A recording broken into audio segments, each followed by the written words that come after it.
Where are you going, Holmes? Have you been invited somewhere? We have been invited, Watson. We have? Where to? To the Baker Street Irregulars' annual dinner. They sent us an invitation. It is on the table. A dinner? How could those street urchins afford anything like that? I can't understand your interest in them, Holmes. They're dirty. They wouldn't hesitate to steal your wallet. Watson, you should be excited. It is a secret dinner. Its location changes every year. Read the menu. Sounds mouth-watering. All right. We, the secret police of Baker Street, invite you, Sherlock Holmes, and Dr. Watson to our annual dinner.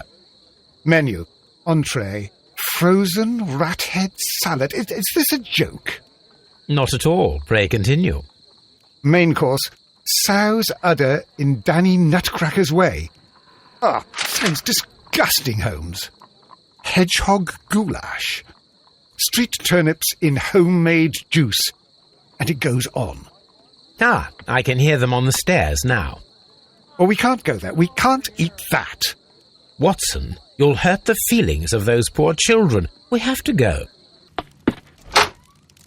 Oh, Mr. Holmes. It is fine, Mrs. Hudson. Mr. Holmes! Wiggins, Dr. Watson is getting ready. He will be delighted to join us. You don't look well, my young man. Is there something wrong? Don't tell me the dinner is cancelled. Mr. Holmes, it's my brother Leighton. He's in a prison cell. They say he's killed 2 men. You have to help us, Mr. Holmes, 'cause I know he didn't do it. Where is he now?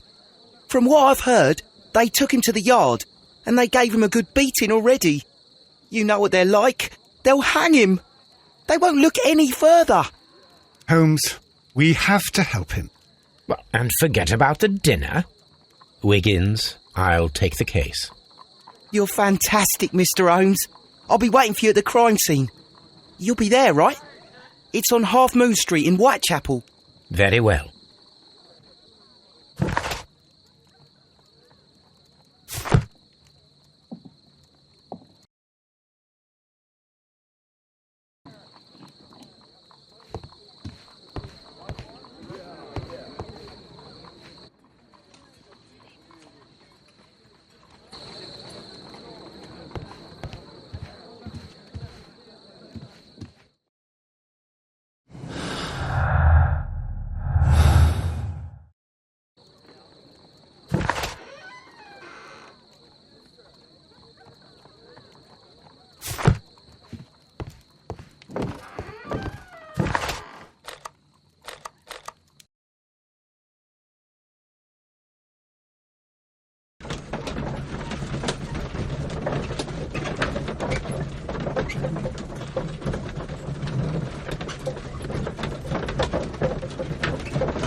Mr. Holmes, whatever brings you here so late at night? I'm interested in the case of young Leighton Chapman. He was arrested earlier this evening and accused of a double murder. I beg your pardon? That case is quite clear to the police. Or are there any new facts that we don't know about? Who knows, Inspector? Look, you are free to investigate, of course, Mr. Holmes. Chapman was arrested with a revolver in his possession, which you can find in the evidence room. The suspect himself is in custody. Did you find anything else on his person? A few personal belongings. Nothing particular, Mr. Holmes. Thank you, Lestrade.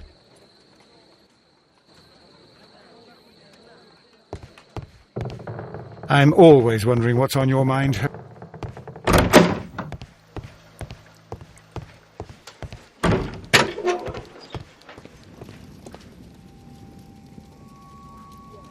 So this is the gun that Leighton was holding when he was caught by the police. It is a Webley revolver, a reliable weapon.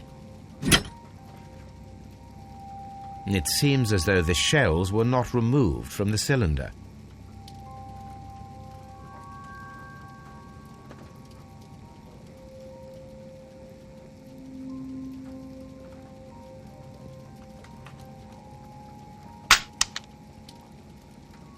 Two out of the 6 shells have been fired. There were 2 shots. A cheap watch, bought with his own money, no doubt. These cigarettes are filled with cheap tobacco. Nothing interesting.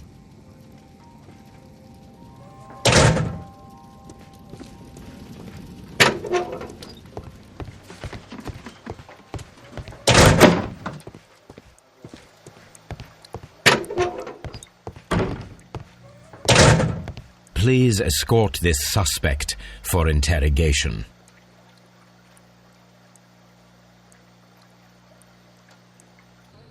Good evening, Mr. Chapman. Who are you? I've got nothing to say. It's all a mistake.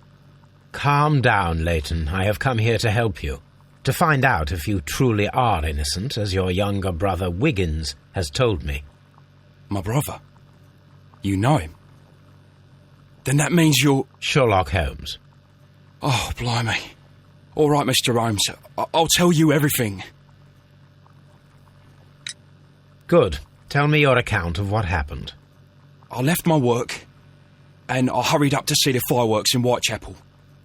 I was late, so I decided to cut through Half Moon Street. I saw the first fireworks light up in the sky. I bumped into a constable on a corner before entering Half Moon. Then suddenly, what with all the firework flare, I saw 2 men. They were both lying flat in the middle of the street. I stopped where I was. I thought about turning back to the police, but as I was thinking of that, I saw a third person. He was leaning over the body that was furthest from me. The second I saw him, he raised his head and he stared at me. In a flash, I saw his gun, but he made a dash for it instead and he escaped through Whitechapel Street. So you might still have had time to return to the constable. I panicked. I didn't know what to do. Anyway, I approached the bodies just to see if they were still alive. I saw that one had blood pumping out of his stomach. He was dying. It was horrible. The second one was already dead. He had a hole in his head. He was holding a gun in his hand, though. I took it, and then I followed the third man. Interesting. Pray, continue. I turned a corner, and I saw the man standing in the middle of the street. He seemed to be in some sort of panic. And then, Mr. Holmes, something strange happened. I told the police and they laughed at what I said, but I swear to you, my words are true. I started running towards him. But then I was blinded by a flash. It was so bright that I hardly saw anything for a good dozen seconds. But I kept running forward. As I arrived in Whitechapel, I heard a woman screaming. And then I was caught by the police. But there wasn't a trace of that man. Of course, then they found a gun and all that blood. I couldn't see the murderer escaping and all that mess. Perhaps I was still half-blinded at that moment. A thrilling account, my young man. Leighton, are you able to describe the person whom you saw standing in Half Moon Street? Well, I wasn't able to see his face at all. It was too dark, and he was too far away. I could see his silhouette. And what about that? Nothing so special. He was wearing a jacket. He was quite average in size and his weight. I see. Was there anything else that struck you at the time? No. But perhaps it's strange, but I can't remember the sound of his footsteps as he was running away. Perhaps it was because of the fireworks or the surprise of me seeing him.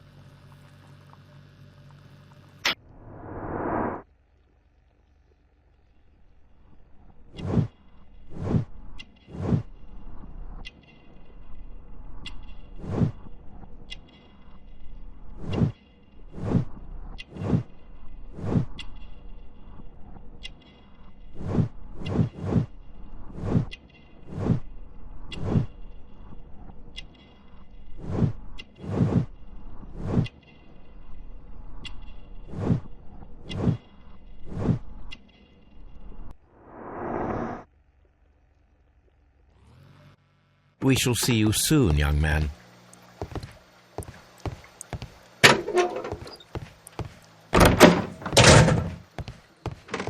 Mr. Holmes!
Locked.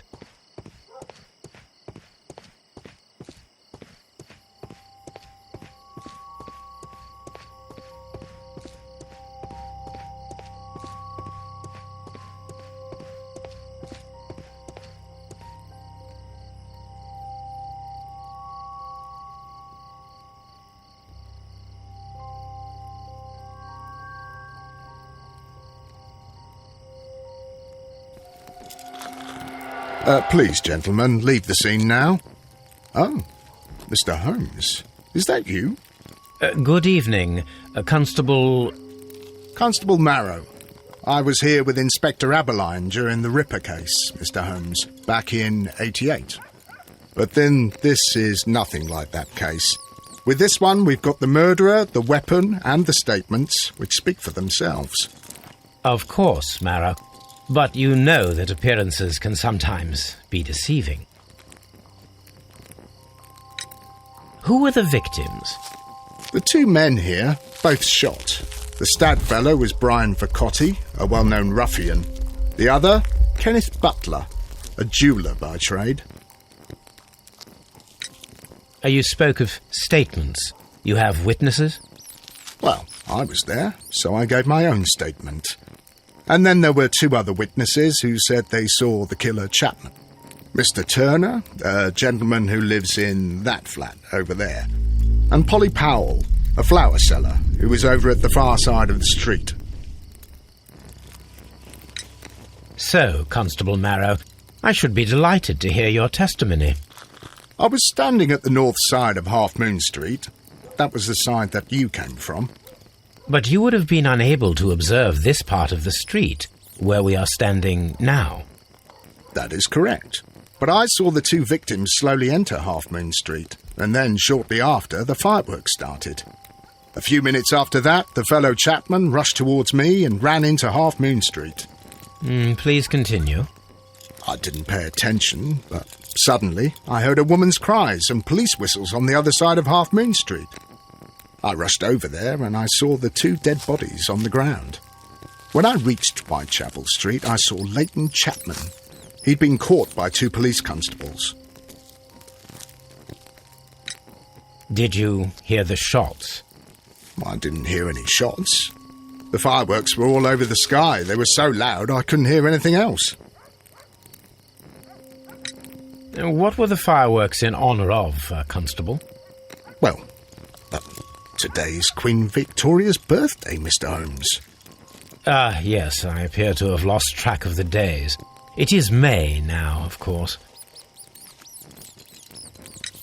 Constable Marrow, what else caught your attention while you were running through Half Moon Street? I saw nothing but rats, and I took the time to light every corner with my lamp. Did you happen to look up at Mr. Turner's window when you were on Half Moon Street at that time? Yes, I saw that the window was open, but no one was there. It was dark in the room. Constable, your statements have been of great value to me.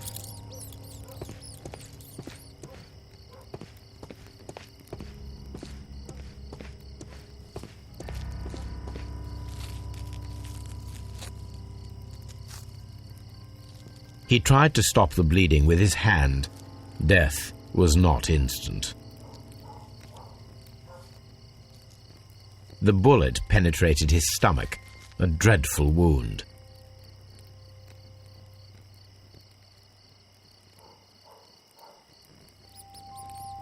A tattoo from Westgate Prison. Vercotti must have done some time there. Brian Vercotti and Leighton Chapman both have identical Westgate Prison tattoos. They were most likely acquainted.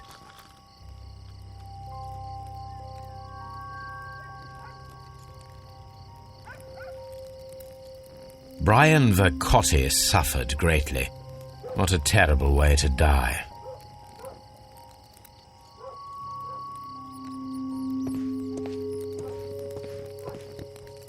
A fairly long pole with a forked end.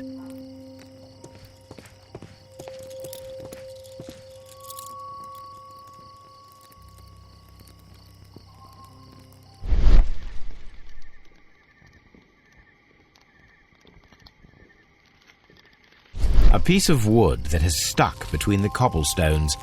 Let us take a closer look.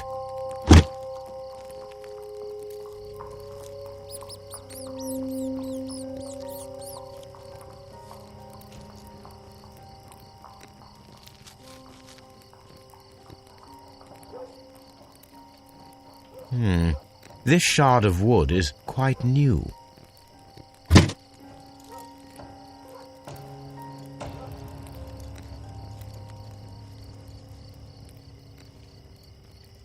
The bullet struck his head. This man didn't stand a chance.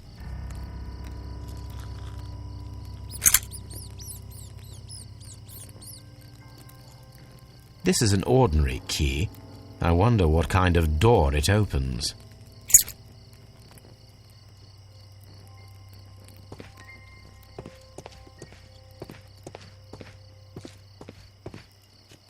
It would be my pleasure to assist you with your investigation, Mr. Holmes.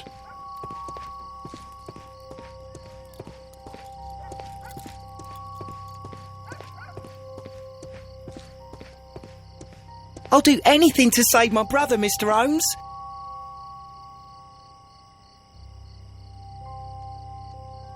Good evening, Mr. Turner. I heard Constable Marrow reply to you as Mr. Holmes. Are you that detective gentleman? I've heard of you. And, well, I know things about this evening. Excellent. Might we hear your story? Could you tell us everything that you may have seen or heard? I was already in bed when the fireworks started. A few moments after, I clearly heard 2 gunshots from outside. Please continue. I quickly got up and I grabbed a lamp from my nightstand and I rushed towards the window. I looked down and I saw 2 bodies. And there was a man with a gun who was standing nearby. Where exactly? Well, near this body. Did he notice you? I don't think so. He rushed towards Whitechapel Street without looking around. Mr. Turner, did you see anyone else in the street? No, I saw no one but that man, the murderer, the fellow they caught. Were the 2 shots you heard consecutive? Yes, there was a very short pause between them, and they sounded different somehow. It seemed to me that the second shot was louder than the first. That is an interesting comment. Mr. Turner, what were your actions after you stepped up to the window? I was afraid that the man with a gun might return, so I stayed close to the window till I saw the policeman coming in the Half Moon from Whitechapel. Then I walked out to tell them everything I saw.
You have helped us a great deal, Mr. Turner.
Mr. Turner, you have stated that you remained close by your window after the crime. Is that correct? Oh, yes, Mr. Holmes. I stayed at my window until the policeman arrived to examine the dead bodies.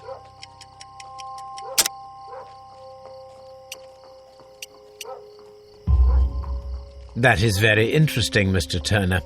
Constable Marrow stated that he did not see anyone at the window when he was running through Half Moon Street.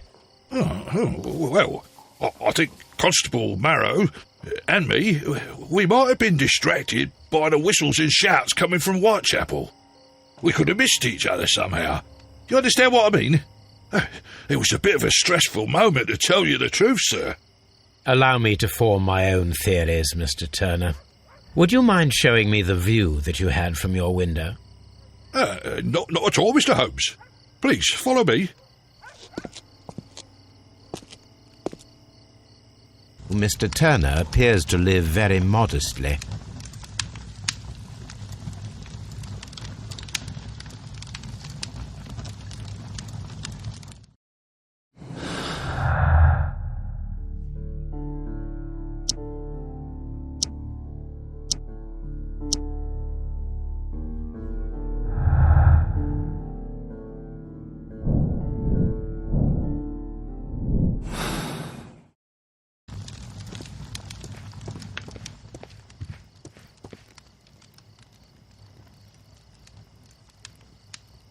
This kitchen knife is quite sharp.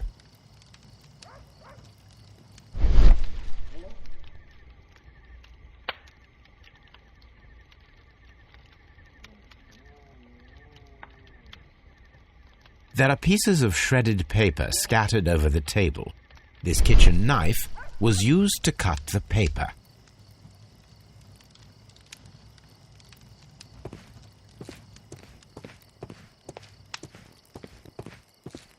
Anything else you would like to know, Mr. Holmes?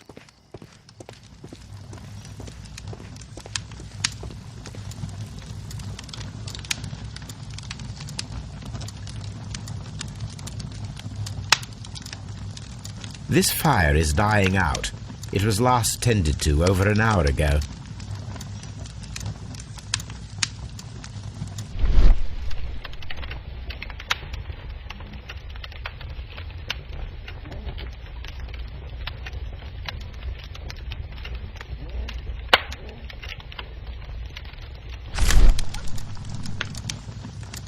The papers are almost entirely burned.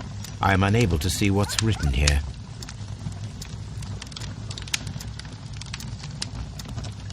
These words are illegible.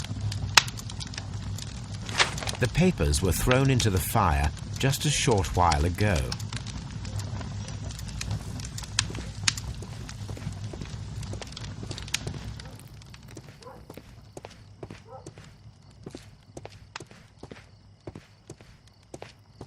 Mr. Turner was roused from his bed by the sound of gunshots.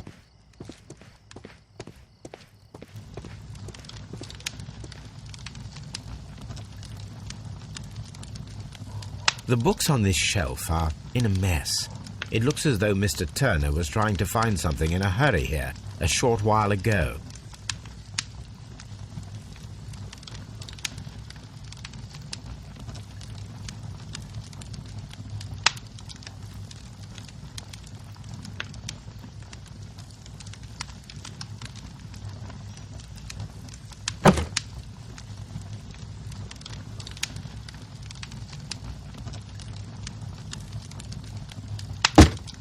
So, Mr. Turner broke his stick when it became stuck between the cobblestones. He did not mention that he was so near to the victims.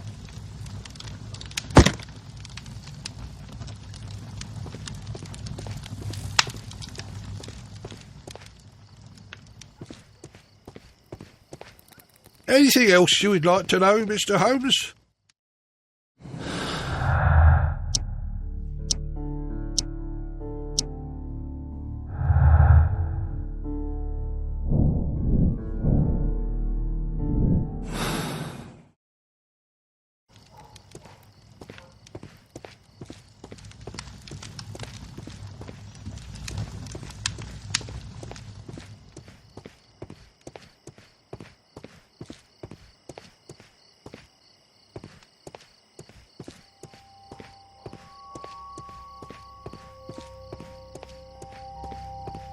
I'll do anything to save my brother, Mr. Holmes. It would be my pleasure to assist you with your investigation, Mr. Holmes.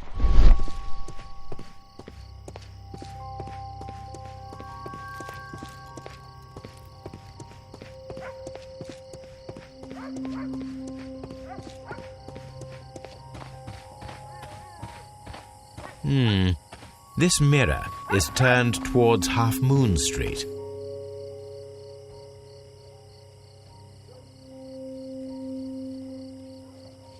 Mrs. Powell? What do you want? My name is Sherlock Holmes. I'm assisting the police with their investigation of the crime that took place this evening. Well, I've already gave my testimony, but very well. Could you tell us everything that you may have seen or heard? Yes. I was selling my flowers as usual, and then the fireworks began, in honour of Queen Victoria. I enjoyed those. But then, all of a sudden, a young lad ran out of Half Moon Street and stopped just by me. He had a gun in his hand. He was like a ghost, and all covered in blood. It was dark, but I could see him, because of the flashes from the fireworks. And then? I screamed as loud as I could. I knew that a policeman should be on duty in the vicinity. He had no time to escape. 2 constables got him. Then another constable came out from the very same street, and I heard him talking of a horrible murder. Mrs. Powell, did you hear the gunshots? I'm not sure. You know, what with the fireworks?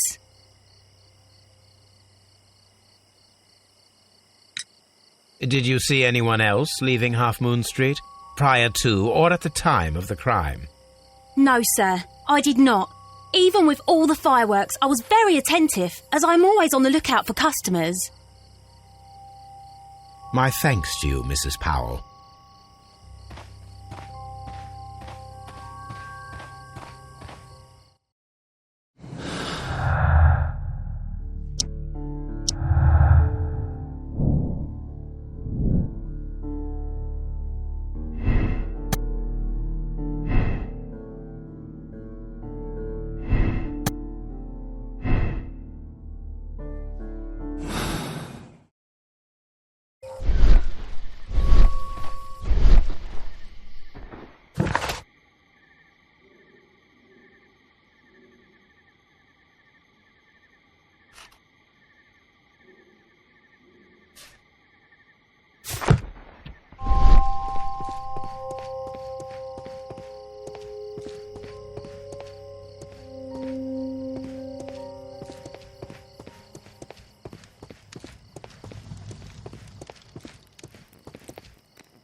So, that's the view Mr. Turner had when he opened the window. The dead body of Kenneth Butler.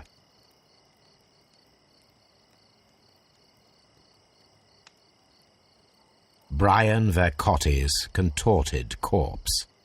Mr. Turner had a perfect view of the crime scene. He saw the bodies clearly, and Leighton Chapman standing over them.